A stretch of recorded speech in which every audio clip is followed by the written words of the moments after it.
So I snapped my keyboard out and started to type, "You don't know what you're talking about, it's board and batten." And then I said, wait a minute, maybe you're right.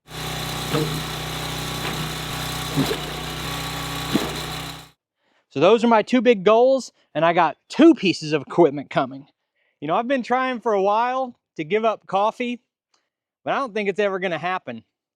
My theory was that the caffeine was bad for my blood pressure, but I gotta say, there's not many things in life better than a good cup of coffee in the morning. And I used to drink all the frou-frou coffee with all the sugar in it and the cream on top and the chocolate drizzle. But since I've went carnivore, I've really learned to appreciate just a good cup of black coffee.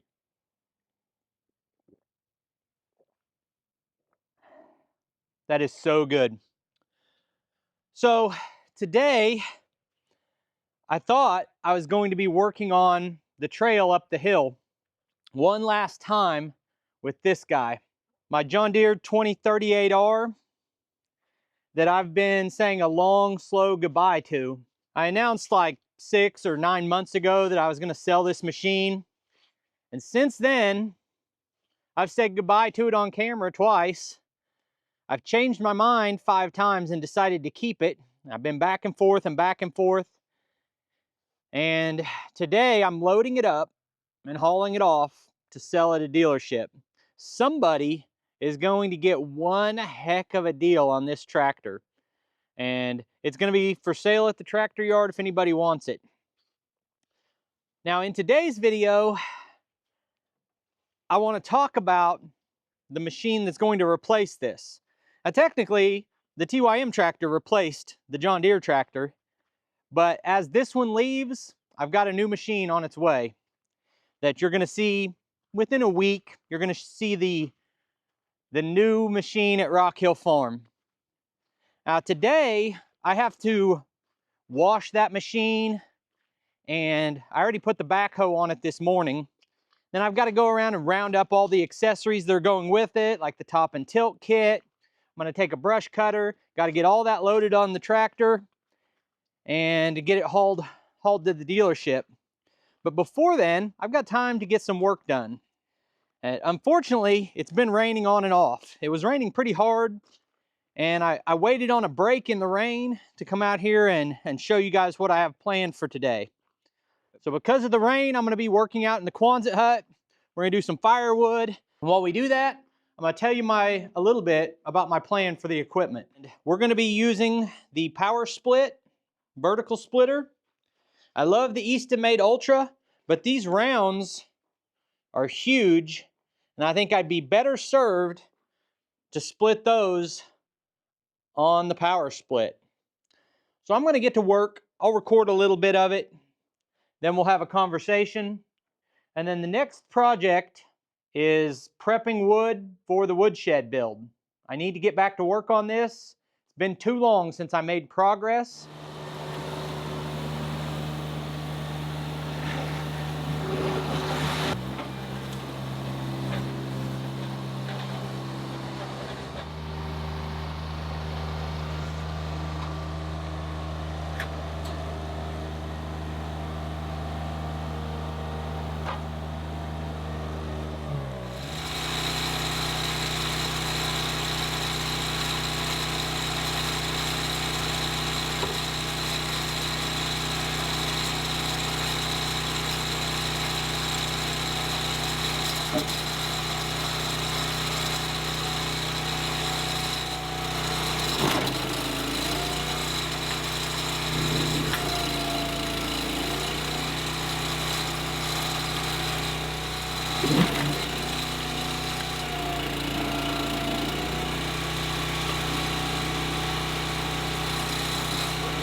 If anybody is curious about this vertical splitter, it's from Power Split International, and I've done several videos on it already.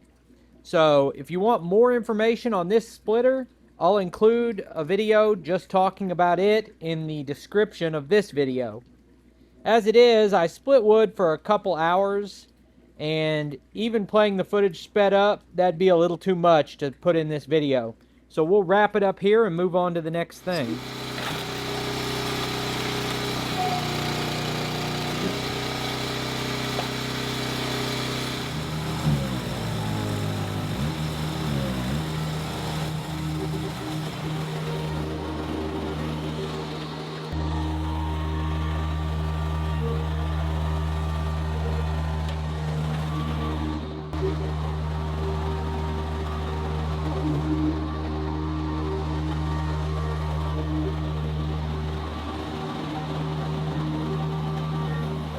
Now that I got a little bit of firewood cut today, I feel a little bit better about my prospects that at the end of it, I may not have done everything I wanted, but I'll have done something, right?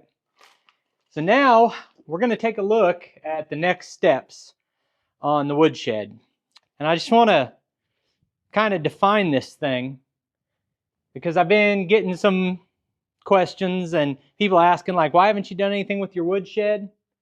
Well, the weather's been pretty miserable, but also I'm kind of out of materials and trying to make a couple decisions about what I want to do. So let's look at these boards here. This is walnut slab wood and pine slab wood. This stuff is a true inch thick. It's live edge. There's all different widths. Like this, it's fairly narrow stuff off the top of the stack. Some of this stuff is a foot wide. Now, a lot of people prize this. I've talked about it before. I don't usually have a use for it. These are walnut. Like, to somebody, this is awesome. And somebody might even pay for it. But I'm going to try to use it on the shed because I don't want to buy lumber. And I could sell those boards and go to the lumber yard and buy some wood. But I'm just going to use what I've got. Problem is getting it cut down. And I may just take these right here, the way they sit, and throw them on the roof and use those as my purlins to attach the tin roof to. So when I mentioned a second ago that I needed to define a couple things, I'm talking about what this channel is and what it isn't. A lot of YouTube channels are some guy showing you how to do something. Well, I'm doing stuff I don't know how to do. I've had a lot of different experiences in life, but I've never built a woodshed, and I'm doing all kinds of things wrong, and I'm learning as I go. I've got, a structure with a roof, and I've got siding down this wall. Now, the purpose of this building is to take all of this firewood and that firewood and this walnut lumber and this stack, which is walnut and cherry, and this beautiful, beautiful piece of hedge that's thrown into a pile of slab wood, and these stacks of wood that are down here to dry, but not protected from the elements. I want to take all that firewood and all that rough sawn lumber and put it somewhere that it can dry and not get rained on and not get beat by the sun in the case of the lumber, and dry better. And to organize my property, out here I stack stuff up and then I got to mow around it. I leave piles that look like that. Weeds grow up around it. I want to store all that inside of this woodshed. But if that's the stated goal of the building, then that might change the way I finish it. So here on the outside of the building, you see this wall that I rough sawed this pine, and I put it up here as my base layer of siding. And I told you guys in the video that the next step is to cut batten boards to go over these boards to cover the gaps. And that's what I should be doing right now, is cutting those batten boards. And I might cut them out of that lumber I just showed you, that live edge. But there are two things stopping me from doing that. First is a comment from a viewer who said, if you want to dry wood in here, you want the wall covered to stop the rain, but you don't want these gaps covered. You want to let air pass through there. So I snapped my keyboard out and started to type, you don't know what you're talking about, it's board and batten. And then I said, wait a minute. Maybe you're right. Maybe I should listen. Because I don't want this wood to get rained on, and I don't want the sun beating down on it, but it wouldn't be a bad thing if a little air passed through my stacks. So I might not put batten up. I might be done with that side. And I was always 50-50 debating, should I close the ends in or not? I think I'm going to close the ends in, but if I don't close them in, I can pull stacks from the back possibly, or have more versatility on the way I stack. And I could pull the sawmill in here. If I wanted to turn this into a sawmill shed, I could hook it up to the hitch and drive right through here and park it. So it's a possibility. So all this maybe and this and that and him hawing around doesn't get me a finished building. While I'm reading the comments on this video for ideas, I'll tell you the things I know I need to do. I only have a single 2x6 supporting the roof on each end. And that was never the plan to stay that way. Most people were telling me to put a double, but instead of putting a double, I was putting a single outside and a single inside. So I need a single 2x6 butted up against the joist underneath and then secured to the post so that I'm doubling the support on the roof. So why haven't I done that yet? I don't have any lumber that long, and I don't have any logs that long. Every time I cut down a tree, I cut the logs to 10 foot or 12 foot, depending on the log. Well, this span is 12. That one's 14. I think that one's 16. I don't have any lumber that long. It's annoying the heck out of me, the idea that I'm going to go buy 6 boards to finish this, because if I buy 6 boards, I can't tell you guys that I built this entire shed out of wood off my sawmill. But I don't have any big long logs. So that's a stupid reason to not get anything done, but it's kind of where I'm at. So the next thing I'm going to do, I think, I'm going to read your comments and make a decision, but I think the next video about this shed, I'm going to take that live edge and just throw it up there and start putting it down. I've got a stack of 10 leftover used 10 that I can put on the roof. So you are going to see some progress on this, but I'm asking your thoughts. You think I got a good plan doubling those up on the inside to fortify it? Because I don't think it's strong enough the way I built it. Next thing, should I leave the gaps in the slats or should I make it board and batten? The last thing is that 1 by 12 foot long live edge that you saw in the shop. Would you use that for batten material? So now we're back to this machine, and it really finally is leaving the property tomorrow. And someone's going to get a phenomenal deal on this awesome machine, and I'm going to miss it. But life's about changes and starting new chapters and doing new things, and I'm excited for the new chapter that I'm starting. I'm getting a piece of equipment that is being sent here to the property.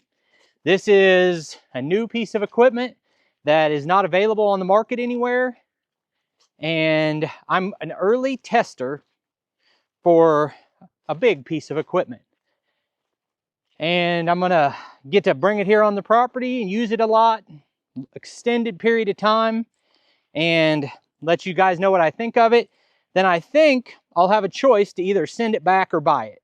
But we'll get to all that later. But the project I woke up this morning with the intentions of doing is the road in front of us right here. I wanted to come up here and take that backhoe on the 2038R and dig it into this one last time. Bring the mini skid up here and the backhoe on the tractor and try picking out these rocks with the thumb on the backhoe. And I was going to try to do that, but it rained way too much and it's just too muddy up here. But the next month, 2 months, 3 months on this channel, my 2 goals are to build this road, which is a massive undertaking, and finish that stupid building that I've been too lazy and too undecided and procrastinating about it and haven't got it done. So those are my 2 big goals, and I got 2 pieces of equipment coming. The one I was just telling you about and something else a little different. And I'm pretty much pumped up about it, and I hope that you guys are excited too. So I appreciate you taking time to watch the video. I'll put links on the screen to a couple more of our videos, and I'll see you next time.